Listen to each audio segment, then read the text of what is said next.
राजकीय नेत्यांच्या मुलांना सोन्याचा चमचा घेऊन जन्माला आला आहे असं उपरोधिकपणे म्हटलं जातं। तसंच राष्ट्रवादी काँग्रेस पक्ष सत्तेचा ताम्रपट घेऊन जन्माला आलेला पक्ष आहे असंही उपरोधिकपणे म्हटलं जायचं।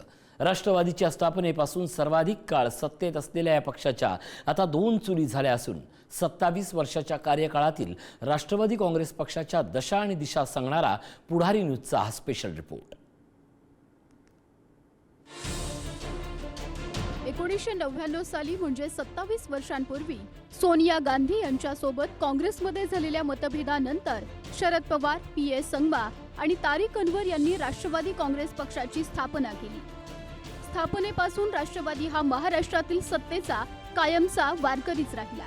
मंत्रालयातील सत्ता असो, सहकारी साखर कारखाने असो, जिल्हा बँका असोत किंवा जिल्हा परिषद ते ग्रामपंचायतींपर्यंतची स्थानिक सत्ता, राष्ट्रवादीची पकड कायम राहिली।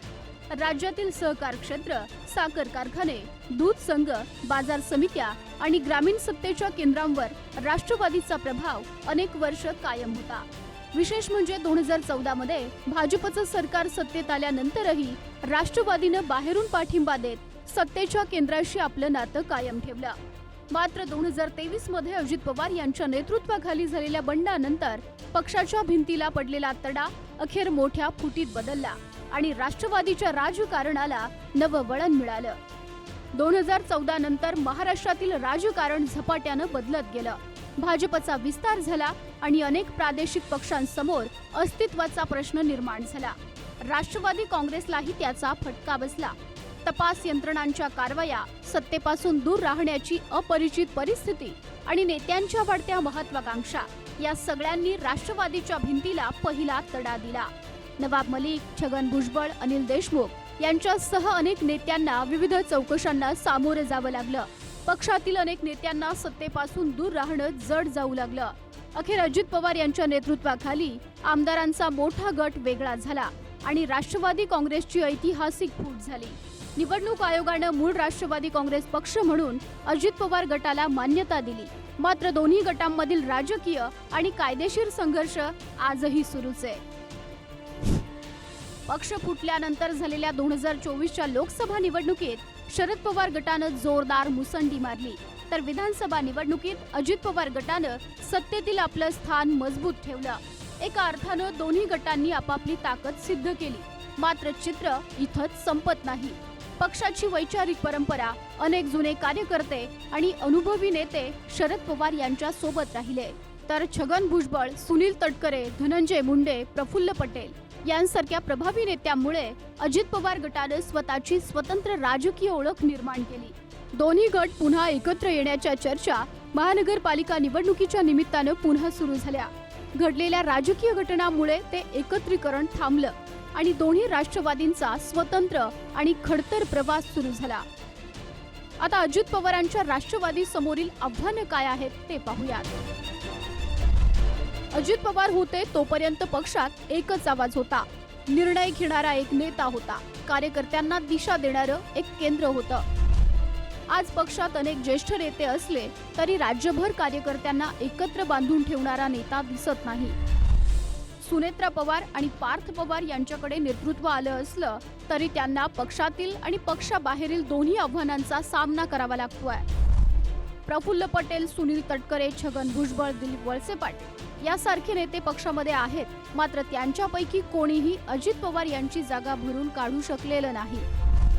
पक्षनिधी, संघटनात्मक व्यवस्थापन आणि महायुतीमधील प्रभाव टिकवणं हे देखील मोठं आव्हान आहे।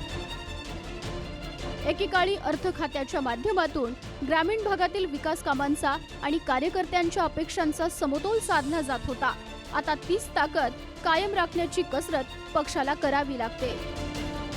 पवार अजूनही आहेत, म्हणजे 87 वर्षाचे ते नेहमी म्हणतात की मी वयोवृद्ध नाहीच आहे, मी अजूनही काम करतोय।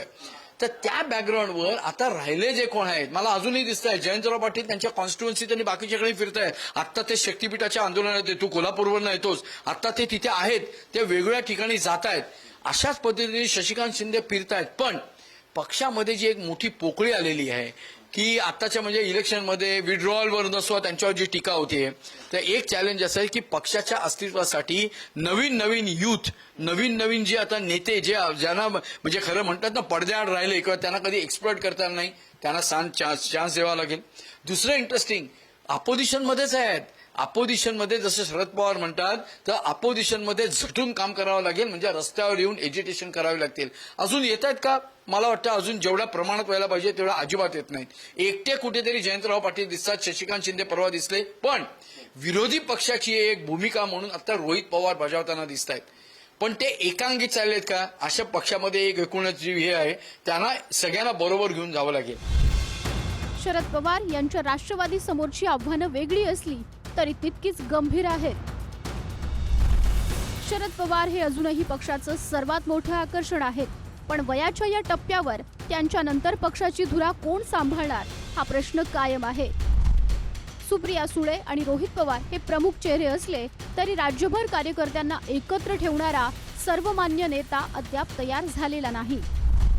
फुटीनंतर पक्ष संघटना कमकुवत झाली आहे. अनेक भागांमध्ये नव्यानं उभारी देण्याची गरज आहे. याशिवाय पक्षावर असलेली मराठा केंद्रित प्रतिमा बदलून ओबीसी, अल्पसंख्याक आणि इतर समाज घटकांमध्ये पुन्हा प्रभाव निर्माण करण्याचं आव्हानही पक्षासमोर आहे. रणांगणात फक्त सेनापती असून चालत नाही, सरदारही लागतात आणि हाच प्रश्न सध्या शरद पवारांच्या राष्ट्रवादी समोर उभा असल्याचं राजकीय जाणकारांचं मत आहे. सुनेत्रा वहिनींसमोरचं आत्ताचं चॅलेंज आहे, जेव्हा डीसीएम म्हणून त्यांना त्यांची जी स्वतःची पोझिशन आहे ती कन्सॉलिडेट करतानाच पक्ष म्हणून विस्तारीकरणासाठी त्यांच्या योजना काय आहेत त्या इथे आता येणाऱ्या 10 तारखेला आता 11 तारखेला त्यांचा कार्यक्रम आहे, त्याच्यात विशद करावे लागतील.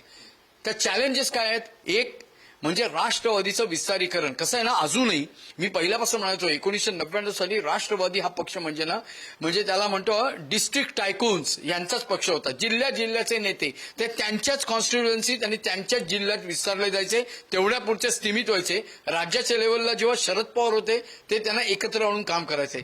वहिनींना ते करावं लागेल. आता पार्थ पवारांचा जो उदय आहे तो अजूनही बरेच जणांना खटकतोय. पार्थ पवारला आईबरोबर टॅगलॉन करून जे सिनियर आहेत त्यांना एकत्र घेऊन पक्षाच्या वाढीसाठी प्रयत्न करावे लागतील. दुसरं, हे सर्व करत असताना जे डुड्डाचारी आहेत, सिनियर्स आहेत, वेटरन्स आहेत, त्यांना जरा थोडं म्हणजे आता दादा होते त्यावेळेला कसं आहे, दादा स्वतःहूनच सगळं करत होते. आता त्यांना स्वतःहून झटून काम करावं लागेल, कारण 2029 साली अजूनही बीजेपी शतप्रतिशत करताना आपल्या पक्षाचं अस्तित्व आहे ते टिकवण्यासाठी त्यांना आपल्याच जिल्ह्यापुरतं नाही तर बाजूच्या जिल्ह्यामध्ये सुद्धा काम करावं लागेल. सुनेत्रा पवारांना आता बोलावं लागेल. इतक्या दिवस त्या शांत आहेत. सुनेत्रा पवारांचा प्रेझेन्स हा विधानसभेच्या फ्लोअरवर आणि विधानसभेच्या बाहेर जाणवेल अशा पद्धतीने त्यांनी आता नेतृत्वाची एक आपली जी एकूण कसब आहे किंवा स्किल आहे ते दाखवावे लागतील. पर्यायाने राष्ट्रवादीला एक चेतना मिळेल. अजितदादा होते तोपर्यंत दोन्ही पक्ष एकत्र येणार होते आणि एकत्र येऊन पुढच्या काळात आत्ता जरी ते सत्तेत असले तरी पुढच्या काळात ते स्वतंत्रपणे वेगळी वाट चालण्याचा त्यांचा इरादा होता. पण अजितदादा गेले आणि जी काय एकत्रीकरणाची प्रक्रिया होती ती प्रक्रिया पूर्णपणे थांबलेली आहे आणि या दोन्ही पक्षांना स्वतंत्रपणे आपापली वाट चालायची हे स्पष्ट झालेलं आहे. एव्हाना अशा परिस्थितीत शरद पवार यांचा जो राष्ट्रवादी काँग्रेस पक्ष आहे त्या पक्षापुरतं सगळ्यात महत्त्वाचं आव्हान आहे ते म्हणजे त्यांना विश्वासार्हता निर्माण करावी लागेल. म्हणजे महाराष्ट्रात महाविकास आघाडीसोबत काम करताना किंवा राष्ट्रीय पातळीवर इंडिया आघाडीसोबत काम करताना आपली विश्वासार्हता निर्माण करणं.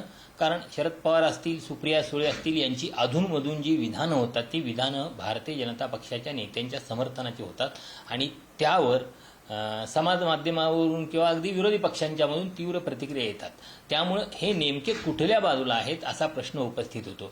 मला वाटतं ही भूमिका सोडून त्यांना ठामपणे भारतीय जनता पक्षाच्या विरोधातली भूमिका घेऊन पुढे जायचं असेल तर ती भूमिका घ्यावी लागेल आणि आक्रमकपणे भारतीय जनता पक्षाविरुद्ध भूमिका घेऊन राजकारण करावं लागेल.